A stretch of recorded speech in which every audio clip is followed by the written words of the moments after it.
Hi mommies and daddies, welcome back to my channel. आज हम बात करेंगे 2 साल के बच्चों की ग्रोथ एंड डेवलपमेंट के बारे में। टिपिकली हम 2 साल के बच्चों से क्या एक्सपेक्ट कर सकते हैं। ये एक जनरल गाइडलाइन है। हो सकता है आपकी बेबी की ग्रोथ इससे थोड़ा ऊपर हो या इससे थोड़ा सा पीछे हो, which is absolutely okay as long as you know that your baby is healthy और वो धीरे धीरे माइलस्टोन्स को रीच कर रहे हैं। तो आइए इस वीडियो को स्टार्ट करते हैं और एंड में कुछ इंपॉर्टेंट बातें बताऊंगी, उससे मिस मत कीजिएगा। So let's get started. So guys, सबसे पहले है growth in terms of weight and height. Typically 2 साल के बच्चों का जो वेट है वो 8.5 से लेके 14.5 kg की विंडो के बीच में होता है। आपका बेबी लोअर साइड पे हो सकता है, हायर साइड पे हो सकता है, which is absolutely okay as long as वो एक्टिव हैं, हेल्दी हैं और अपने माइलस्टोन्स को अचीव कर रहे हैं। मेक श्योर कि आप अपने डॉक्टर से ये डिस्कस जरूर करें अगर आपका बेबी लोअर साइड पे है कि कहीं किसी तरह की डेफिशिएंसी तो नहीं है, जैसे आयरन डेफिशिएंसी होना, विटामिन डेफिशिएंसी होना, या फिर आपको लग रहा है कि बेबी में कुछ डिलेज हैं। तो just make sure that you keep your doctor in loop. Similarly अगर आपका बेबी हायर साइड पे है, यानी अराउंड 14.5 kg की रेंज में है, तो मेक श्योर आप अपने डॉक्टर से डिस्कस करेंगे कहीं बेबी ओवरवेट या ओबेसिटी की साइड पे तो नहीं मूव कर रहा है, बिकॉज काफी सारी अर्ली डिसीजेस देखी जा रही हैं बच्चों में because of obesity problems. Height की बात करूं तो हाइट की रेंज इस टाइम पे होती है 80 to 92 सेंटीमीटर के बीच में। एंड गाइस, ये जो मैं आपको गाइडलाइन दे रही हूँ ये एक जनरल गाइडलाइन है। बॉयज एंड गर्ल्स में भी इसमें थोड़ा वेरिएशन आता है। प्री मैच्योर बेबी एंड जो बेबी नॉर्मल टाइम पे होते हैं उनमें भी इसमें थोड़ा सा वेरिएशन आता है। एंड जनरली भी डिपेंडिंग ऑन आपके जेनेटिक कैसे हैं उसमें भी इसमें थोड़ा वेरिएशन हो सकता है। तो कोई घबराने की बात नहीं है।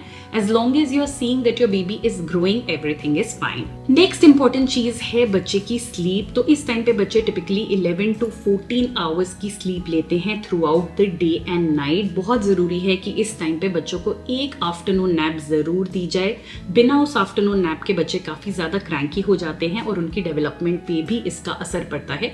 सो जस्ट ट्राई कि आप एक नैप जो 1 से 2.5 घंटे के बीच की हो सकती है उसे अकोमोडेट करें और उसके बाद एक रात की स्लीप लें। रात की स्लीप में अगर बच्चे अभी भी फीड के लिए उठ रहे हैं तो that is absolutely alright, this is very normal. Sleep से रिलेटेड एक और चीज आप इस टाइम पे देखेंगे वो है स्लीप प्रॉब्लम्स। बच्चे को सोने में प्रॉब्लम होती है बिकॉज अब वो बहुत ज्यादा एक्टिव हैं, एक्सप्लोर कर रहे हैं, क्यूरियस हैं। तो पहले जो बच्चे आसानी से सो जाते थे अब जरूरी नहीं है कि वो हो, दैट्स ऑल्सो नॉर्मल। एंड कुछ बच्चे रात को उठते हैं दूध के लिए नहीं, but generally out of excitement, out of fear, out of anxiety, या जनरल उनको नाइटमेयर्स आते हैं तो वो उठना शुरू कर देते हैं। दांतों की पेन की वजह से उठना शुरू करते हैं, किसी तरीके की सिकनेस है तो उस वजह से भी उठना शुरू कर देते हैं। That is also absolutely normal. Make sure आप उस टाइम पे लाइट्स वगैरह ना जला दें। You put them back to sleep after taking care of their need. Next बात करते हैं फिजिकल डेवलपमेंट के बारे में। तो फिजिकली आपका बेबी अब काफी ज्यादा एक्टिव और इंडिपेंडेंट हो रहा है। आप नोटिस करेंगे कि वो वॉक प्रॉपर्ली कर रहे हैं, भाग रहे हैं।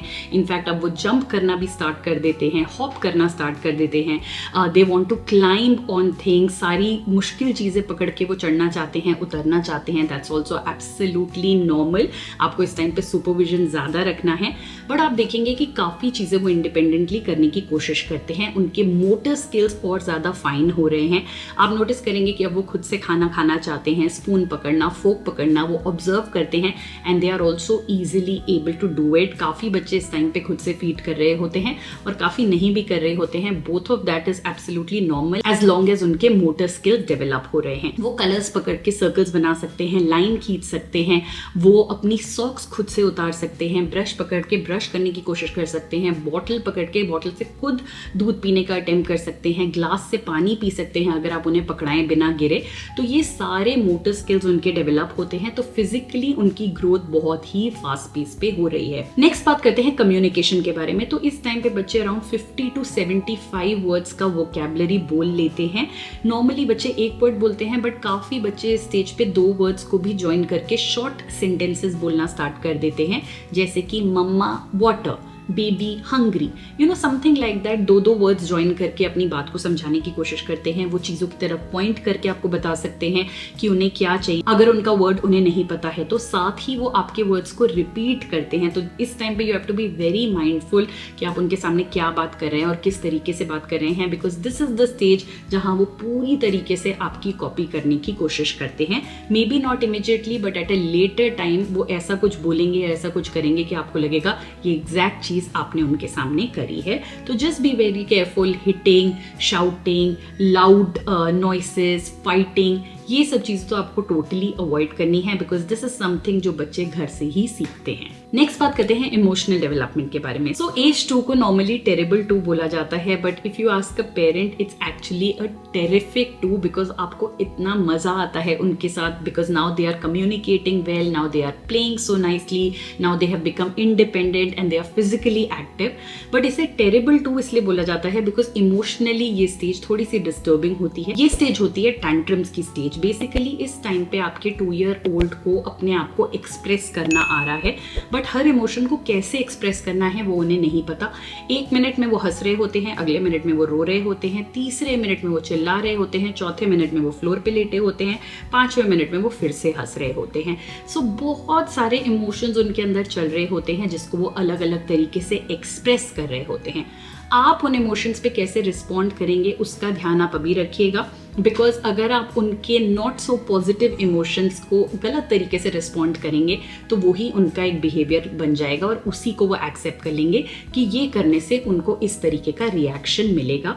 कई बार बच्चे इस तरीके से इसलिए बिहेव करते हैं because they want your attention, so just be very careful. मैंने टेम्पर टैंट्रम्स के ऊपर एक वीडियो भी किया हुआ है, वो आप जाके चेकआउट कर सकते हैं to know how to handle this better.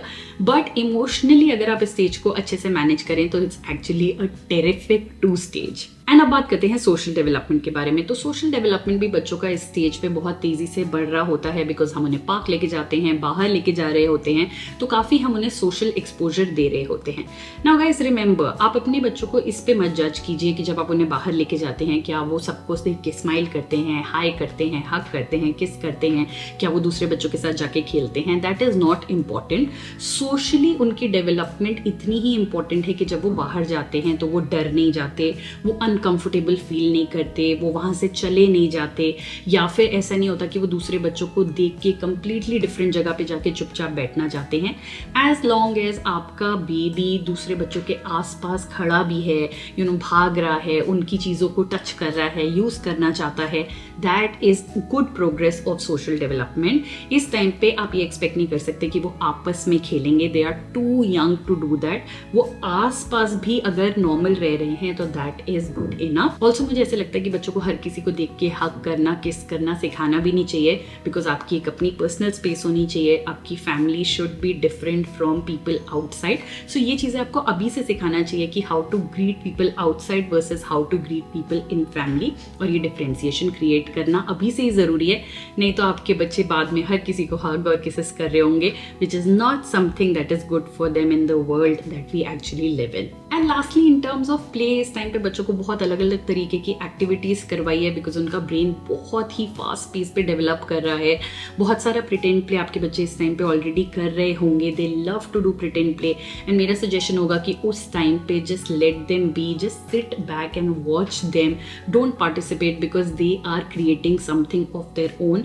इसके अलावा टीच देम एक्टिविटीज जैसे ट्रांसफर एक्टिविटी करना, प्लेडो की एक्टिविटी में बहुत मजा आता है। बच्चों को पजल्स करवाइए, बच्चों को ब्लॉक्स करवाइए, then you can involve them in a lot of painting, in a lot of colouring. वो एक्टिविटीज भी वो बहुत इंजॉय करते हैं। क्लीन अप में आप उन्हें इन्वॉल्व कीजिए, वो एक्टिविटीज वो बहुत इंजॉय करते हैं। काफी सारी इन्फॉर्मेशन आपको गूगल पे मिल जाएगी कि 2 ईयर ओल्ड के साथ आप क्या क्या एक्टिविटीज कर सकते हैं, but there is a lot to do and their brain needs to be actively engage. बट मैं यहाँ पे जरूर ये बोलूंगी that make sure that they have park time, outdoor time is very very important for a 2 year old. बहुत जरूरी है कि दिन में एटलीस्ट 2 बार वो बाहर जाएं, एक्टिव हो, so that their body also gets tired, और जो एनर्जी बच्चों के अंदर होती है वो अच्छे से निकले through play. So guys, I think I shared a lot of information. There is just so much happening with a 2 year old, so make sure आप बहुत ज्यादा ओवरवेल्म ना हो जाएं। कई बार you will feel that it's very tough and it gets very tiring, but please know that it is a phase of learning, exploring and feeling that independence for them, and that's why they are so active and so demanding. So इस phase में just make sure that you are totally supporting your little one.